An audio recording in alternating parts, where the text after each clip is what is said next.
Hello! Okay, so today we're going to be talking about an empath type that is very, very connected to narcissism. And what I mean by that is that they attract narcissists. The narcissists come at them. Well, they don't really do that. So we're going to be talking today about the number one type of empath that attracts a narcissist. If you are an empath and you are this type of empath, girl, you need to protect yourself. You need to protect yourself. There's a lot of empaths that are very grounded and know how to put boundaries up and keep the negativity away and all of that. So when I'm saying an empath of this type, I'm not talking about all empaths. I don't want you to get offended. So there's an empath that's more of an overstimulated attachment empath.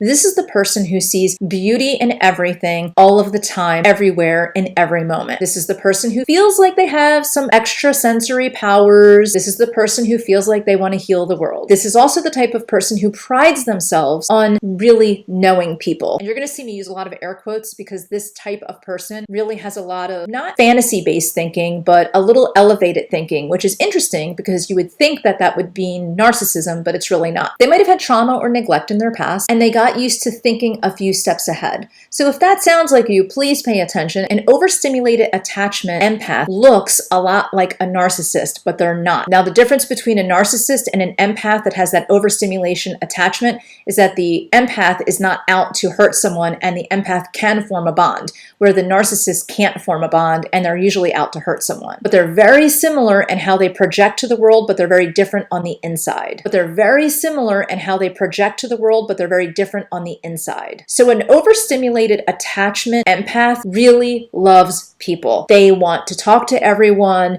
They push boundaries a little bit, very similar to what a narcissist does. So they're always kind of overstepping a boundary. Maybe they're asking questions that are very personal. And this can even be when they just meet someone. They actually will also do things like sitting next to someone if they're really focused on their empath qualities and say, oh, I feel XYZ about you. And they'll start just kind of laying psychic thoughts to them. So the empath who has that going on is going to look like, from the outside, a grandiose narcissist. But that empath is really just trying to form a deep bond, also from void. Just like the narcissist is coming from a void, that overstimulated attachment empath is also coming from a void, usually because of abuse, neglect, betrayal, whatever it was, that mix mash of things early on in life trained them to think 2 and 3 steps ahead. That's why they're crossing the boundaries, because when they're sitting next to someone and they want to attach to that person and they want that person to be their friend, their lover, whatever, they're going to start just attaching into that person with really personal questions. Even sometimes close physical boundary crossing, they want to hug the person right away. They'll ask if they can massage the person. They'll immediately want to apply some service to them, Reiki or whatever. They want to touch the person emotionally or physically immediately. And that's a big clue that the person is an attachment stimulation type, where a narcissist will do those things more to get the person. So they open up very easily to strangers. So that person might be someone who kind of tells you their life story right away. And they also ask a lot of questions. So they're asking you lots of questions and they're encouraging you to open up right away as well, without the slow, natural progression of friendship that's needed before any platonic or romantic friendship. The overstimulated attachment type of empath almost invites the narcissist into their life because they're so focused on that attachment bond that they don't even realize that the person that might be opening up to them and giving them compliments and just swooping down is actually a narcissist. The problem is that empath, even though they might have a lot of empath qualities, also is deeply craving love. It could be craving love from neglect or loss. It could be loss of a partner. It could be loss of a relationship. It could be loss of a parent. Whatever that is, it's loss of something, and they're craving love, but they're craving actual love, where a narcissist is just craving survival. But guess what?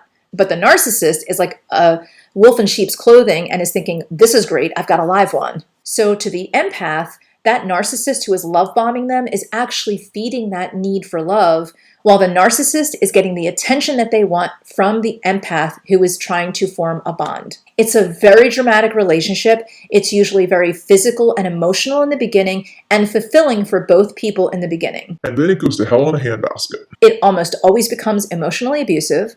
It sometimes can be sexually or physically abusive. That attachment empath usually gives up so much because when they're attaching, they're giving. An empath is usually someone who's very nurturing and gives and gives and gives. So they're just giving and giving so openly to that narcissist. The narcissist is taking everything that they can. They're taking their dignity, their self-esteem, their money, their body, everything. And then the empath is left with nothing and feeling empty. That usually causes that empath to go deeper into spirituality, which in one way can also be a way for them to escape the reality that they're living with this abusive person. That beautiful soul of an empath is trying to understand the narcissist. They're trying to fix the narcissist, give them another chance, show them an abundance of love that's available, thinking that love will cure the narcissist. However, the narcissist doesn't want to be cured.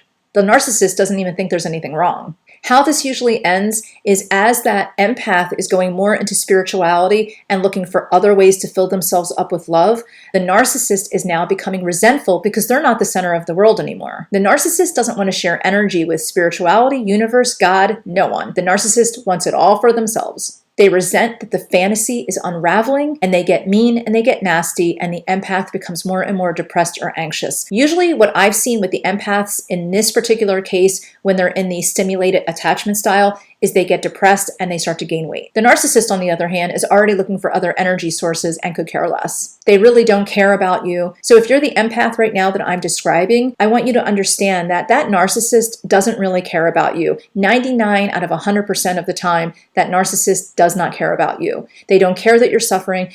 They don't care that your health might be failing. They don't care that you're isolated. They don't care that you're feeling alone. They don't care that your needs aren't being met. Everything that is surrounding your relationship is going back to them and what they want. So the best thing that you can do, if you are in fact someone who is an empath that is stimulated by attachment and really craves that attachment, is to find other areas of your life that you can have safe bonds with other individuals who are very healthy and who will help to build you up. So if this is you, if you are the stimulated attachment empath style, if what I just described sounds a lot like you, the best thing that you can do is to extract yourself from the energy of that narcissist, and how you do it is by forming bonds with other people that will cut the tie of the bond with the narcissist. Because if you start bonding with healthy people, even just regular platonic friendships and groups of people who really care about you, who care about your health and well-being and want you to be happy, the bond will automatically be broken with that narcissist. They can't hold on to you if you're already somewhere else. Even if you're still physically in the house with them, they can't hold on to you if you're emotionally bonded somewhere else. It's really beautiful for you